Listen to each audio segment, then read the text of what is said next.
Thoughts around the sermon title, we keep you in our prayers. And as you may have concluded from the first hymn, and probably the last one as well, I want to mention prayer and wade into that sometimes difficult territory. This past Monday, I paid a visit to Washington, D.C., and I was standing there next to the bed in the hospice of my nephew that is dying of cancer. He's 32 years old, beautiful young life. And my sister was there visiting from South Africa and her husband. So he's also a minister in the same denomination that I was ordained and raised in. So he asked me to read in Afrikaans passages from the Bible, and my nephew was still able to communicate somewhat. The cancer metastasized and went into his central nervous system, so he was having difficulty speaking, but he asked me to read from the Psalms, and in Afrikaans, because that's his home language, and then also passages from the book of John, where Jesus was praying for his disciples. And it's not the first time that I've stood next to a bed of somebody dying. But this was a bit of a difficult one for me because it's personal in the first place, but also it brought to me new realization of the role of prayer. And that is a crucial moment where you have to figure out, without knowing the people involved, what their theology is. What do they think about God, and what should you pray? Also, how you should pray. Prayer is prominent in the Bible and in all of the siblings of faith traditions, Islam and also Judaism and then Christianity. We all share, to some extent, the sacred text in various degrees that we have in Christianity. And every day in Islam, 5 times a day, you hear the call to prayer. And in countless minarets across the globe, you have the Imam calling, come to prayer. In Judaism, you have a set selection of prayers for every occasion and every service. And some of us has been exposed to that. Some of us come from the Jewish tradition where you are familiar with the beautiful cadences of the Jewish language of Hebrew. And their centuries-old, millennia-old interaction with reality and how they word it in their moments of worship and occasions, a variety of occasions in life. In Christianity, we also have, more so in the Episcopal tradition, the Common Book of Prayer. And I often envy my Episcopalian colleagues because the Common Book of Prayer, and I say this in a humorous way, is a little bit above the Bible. You do what the Common Book of Prayer says, and that's the end of story. You don't have to worry too much about the Bible and how to interpret that and struggle with the difficulties of reconciling different passages and so forth.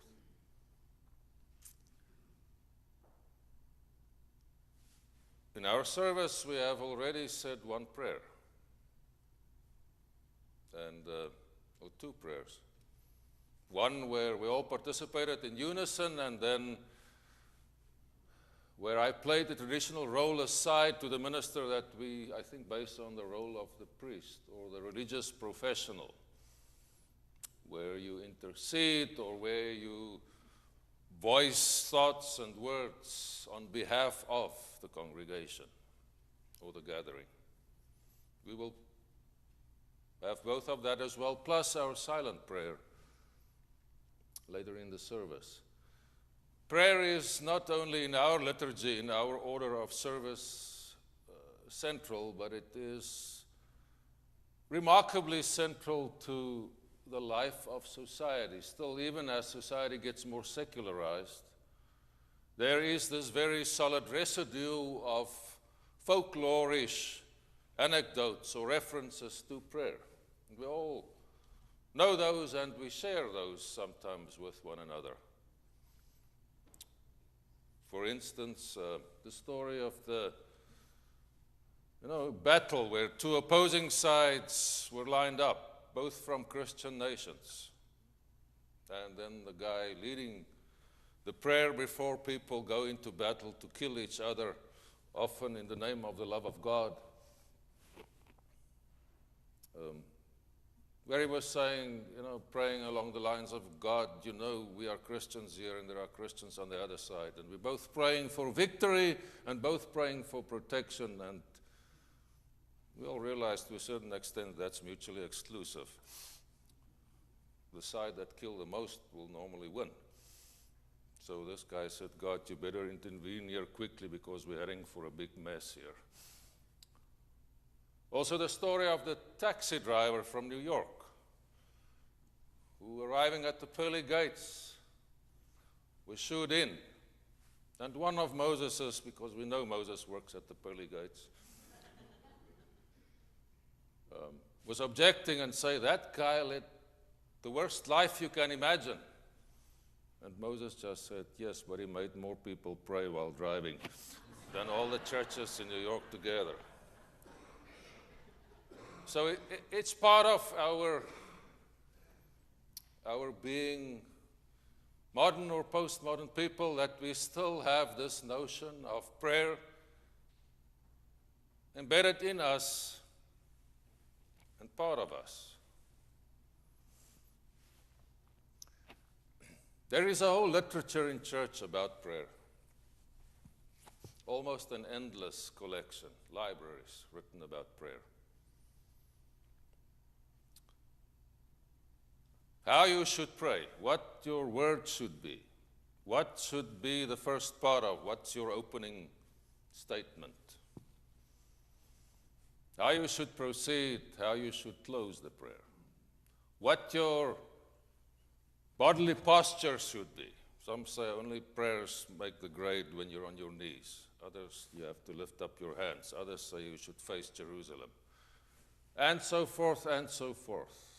And a whole category of different kinds of prayers are described.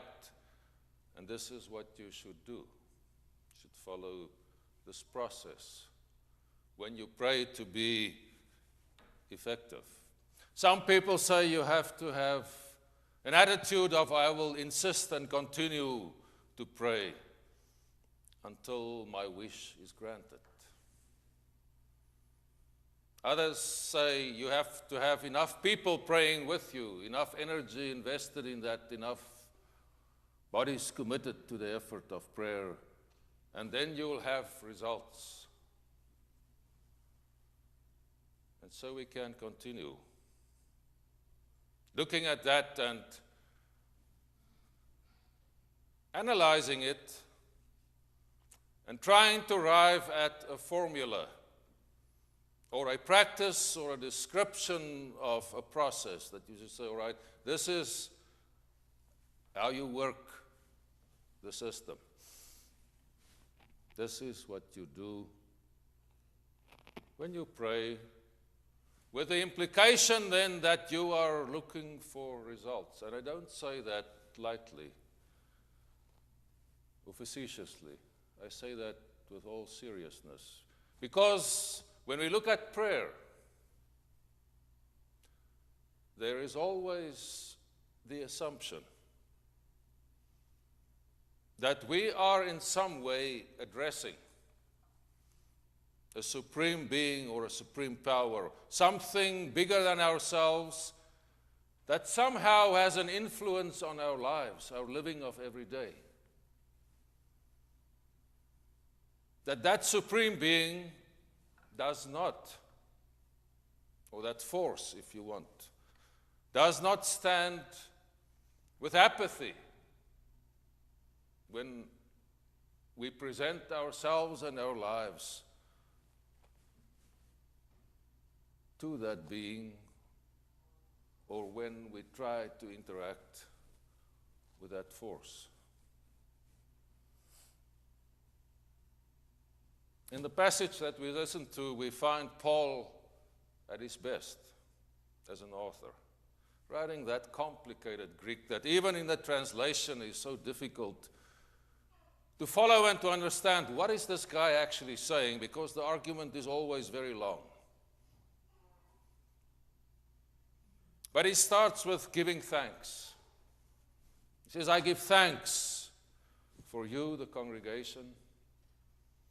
I give thanks towards God, and I give thanks that you express God's love towards one another. And then he continues to construct his theology, arriving at his view on prayer. He speaks about God's power and that Jesus reigns supreme, and that all power belongs to Jesus. And God's power is expressed in that Jesus is sitting at the right hand of God, etc. Paul's theology expressed there. We also find examples of beautiful prayers right through the Bible, sometimes prayers of anger as well.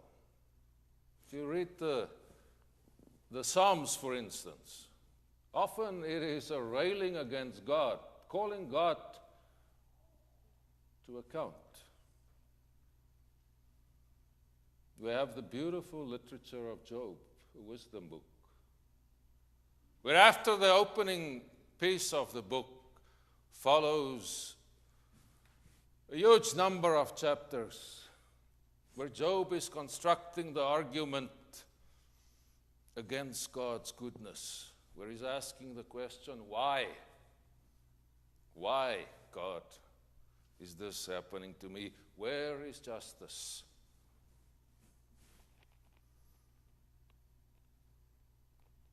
In the same sense, we find by Elie Wiesel, that Jewish author, a drama that he composed, a farce about putting trial on God. The title of this is The Trial of God, 1946. And it is based on his experience as a child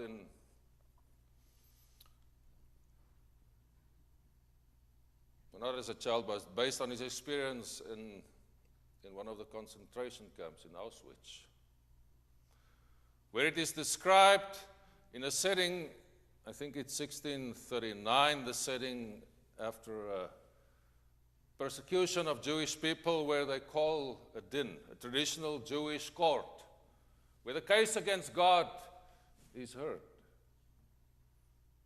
And the prosecutor in Jewish tradition makes the case against God, stating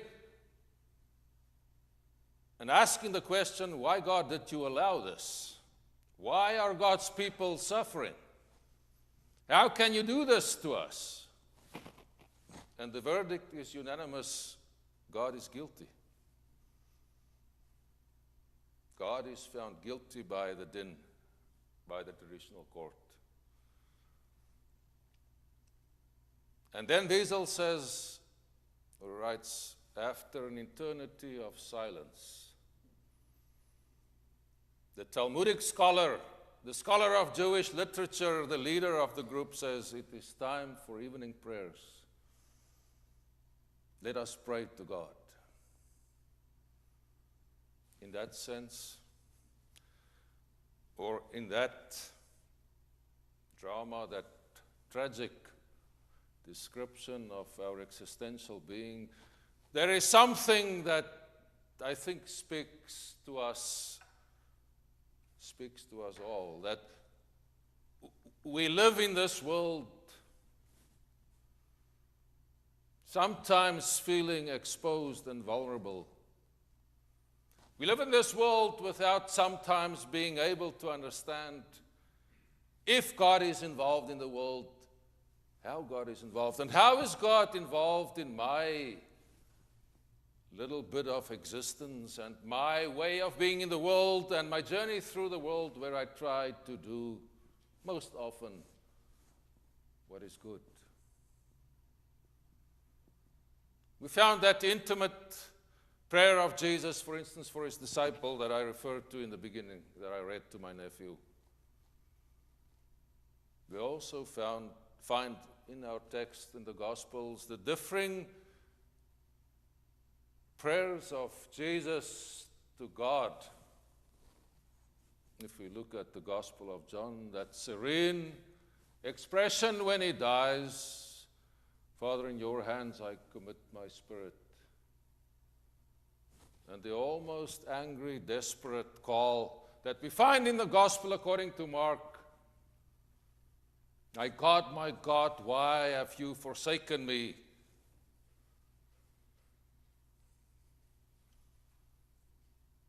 So what are we to make of prayer? After this little, not an analysis, but a few words around prayer. Perhaps something of, it's a Native American poet, Joy Harjo. Something of what she wrote can be considered. To pray, you open your whole self to sky, to earth, to sun, to moon. To one whole voice that is you. And no, there is more.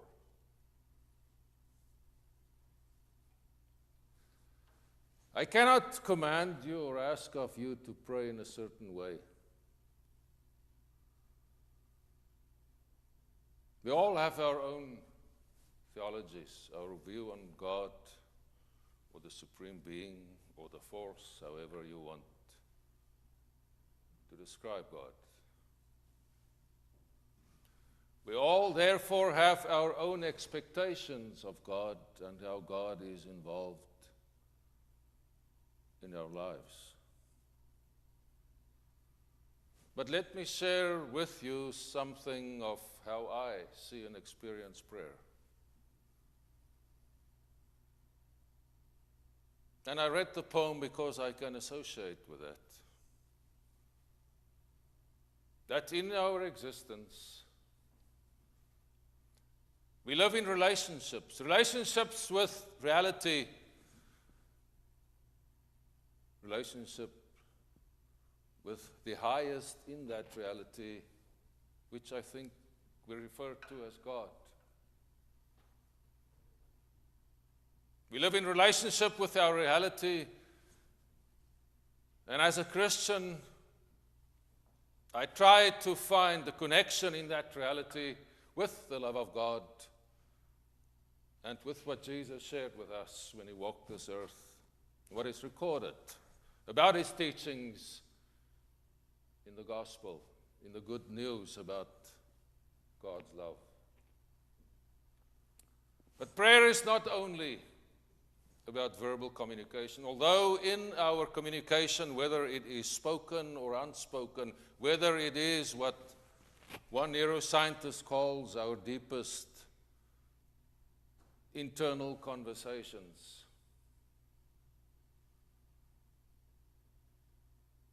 I think prayer is an expression of our deepest self and our relation with our reality and with our God. It is an expression of our darkest fears, our highest hopes, our deepest secrets, of our purest joy.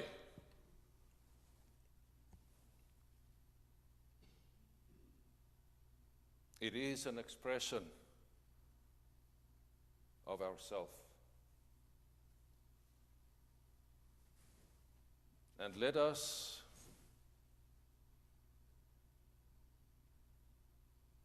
remember, or I try to remember, that prayer is not only in the spoken word or the thought, but prayer is our whole existence, our way of being in the world, through which we communicate the deepest fears and highest hopes, our most intimate desires,